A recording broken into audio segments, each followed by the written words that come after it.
Cricbuzz Chatter, Adam Collins and Michael Vaughan at the end of another ridiculous, pulsating day. 11 wickets, 352 runs on the fourth day here. England eventually all out for 273 in their second innings. 4 more wickets for Nathan Lyon. Pat Cummins, one of the great in-swinging Yorkers.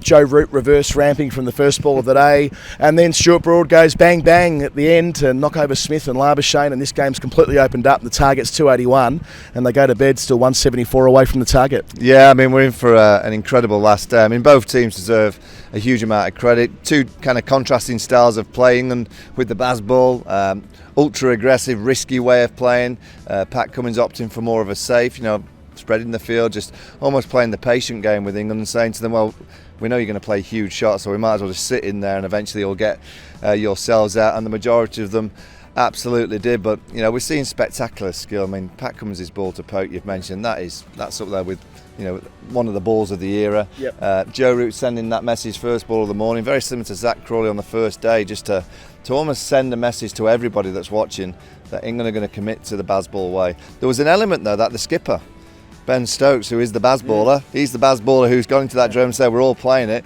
He went back and played a bit of the old school test match cricket because he knew when he went out to bat the game was on a knife edge and he had to just play a little bit of the conventional way.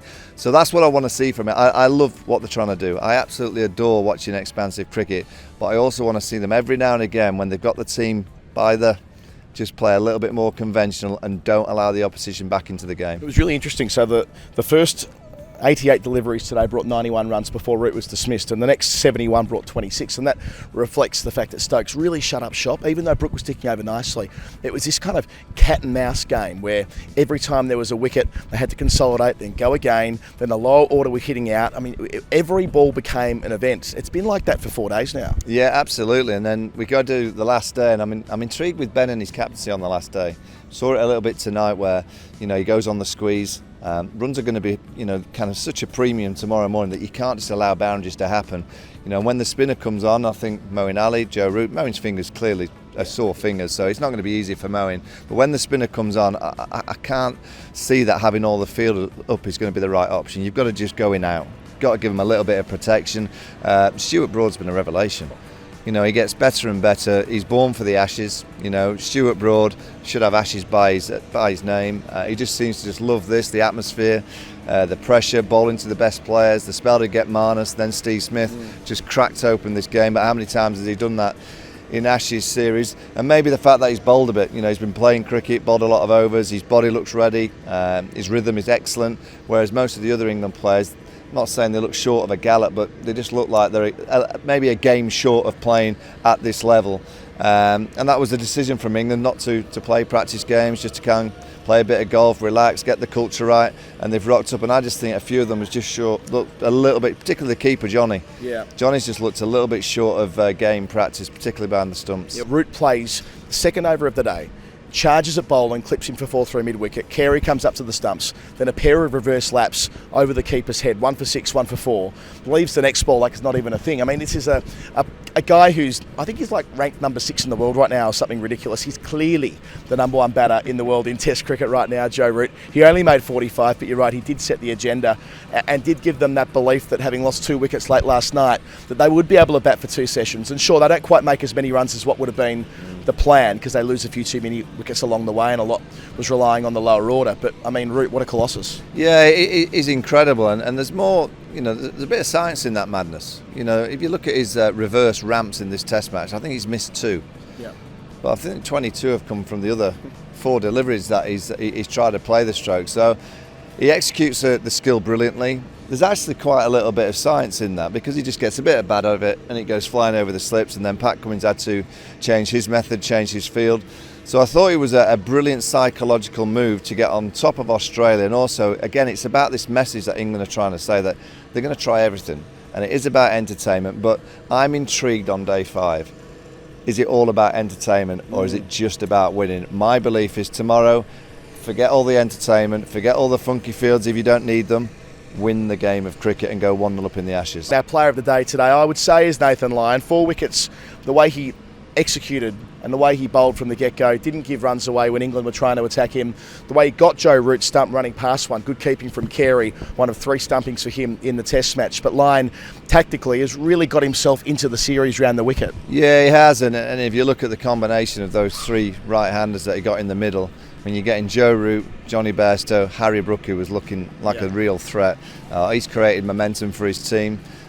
He's a brilliant off-spinner. He's got all the experience. I think he's going to find a way of combating this Baz ball. I think he realises that if he has the field up, he's going to probably get hit for too many, so he's just staying in the contest. There's every now and again, particularly when Ben Stokes went out, then you could see that Ben was playing this attritional way. He should have brought mid-off up. He should have given Ben the opportunity to hit one down the ground. I think he might have brought a wicket earlier. But there's little things that he's doing that you think, he's going to have a big play in this series. And the skipper Pat Cummins, that was a spell. All right, Vaughanie, let's go into the hotspot. In the hotspot today, I almost am reluctant to be negative, but we want to know about Johnny Bairstow's keeping as it relates. I mentioned Carey executes 3 stumpings. You've touched on him maybe being a wee bit underdone, but another chance tonight. Khawaja goes to bed not out. He should have been out in the first over of the 4th innings. James Anderson finds the edge between the keeper and slip. It was Johnny's catch. It's not his first rodeo over the last 4 days. No, he's had an iffy game behind the stumps, and that's been very, very kind to him. He just looks slow. I'm no keeping expert, but I can see Alex Carey's keeping well. I can just see the movement. He stays low. Even the stumping of Joe Root, which is quite a relatively straightforward stumping, he takes it very clean, stays low and Bush, the bails are off. Johnny and that catch of Khawaja, he just doesn't move. And I'm not just looking at the drop cat, I'm looking at Jimmy Anderson. Jimmy got 1 in the first innings. That would have been a great start for Jimmy Anderson in the second innings, and this place would have gone absolutely nuts. The momentum of Broad, Anderson getting a few runs and Ollie Robinson at the back end. I thought England actually ended up with probably 20 more than I expected. And that, you've got to take your chances. You're there as a keeper to catch the ball, make sure that you go into the gloves, stump players out when they're 2 metres out the crease. The pressure, but that's why I'm intrigued on the last day, because whoever loses, there's going to be a lot of questions for the captain who's lost to answer. Pat Cummins and his tactics, Ben Stokes and his decky on the first day, and obviously if England lose, there'll be plenty of question marks about Johnny Bairstow. And on that note, let's press fast forward. We're fast forwarding to what could be an utter classic. All 4 results on the table. Australia closing at 107 for 3. Broad goes bang bang before the close to pick up the huge wickets of Labuschagne and Smith, batters number 1 and number 2 in the world. Khawaja's still there, but you've had the great fortune of playing on days like tomorrow, where the whole cricket world is watching. Not only what do you anticipate, but give us a sense of how the players will be feeling overnight. Oh, they should be excited. They'll be nervous. They'll know that it's the business part of the game, and I think England, what I'd expect from Ben Stokes is to say to his players, look, this is what we're about. Tomorrow is the day that we've actually all been playing. The way that we've played in the last year and a half is for tomorrow. He's going to have to be very smart. I don't think it'll be easy. Whoever wins, I don't think it'll be Australia getting the runs, only losing 1 wicket. I don't think England will blow Australia away in the morning or whenever we get out there tomorrow.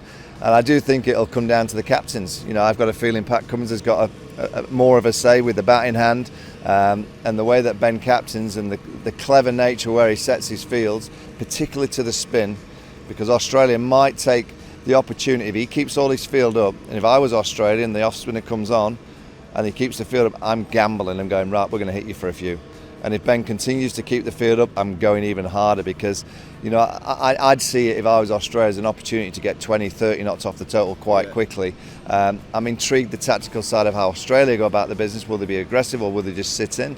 I think Usman's the glue.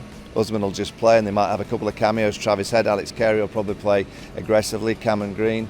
And I'm intrigued how Ben Stokes, will he continue to Bazball on the day 5 when it absolutely matters? It's about the L and the W tomorrow, the win or the loss. Which captain's going to hold his nerve? 4 days of compelling Test cricket. Could not be set up any better for the grandstand finish. Cannot wait to bring it all to you on Cricbuzz Chatter when it's all said and done. Adam Collins and Michael Vaughan. Till then, good night.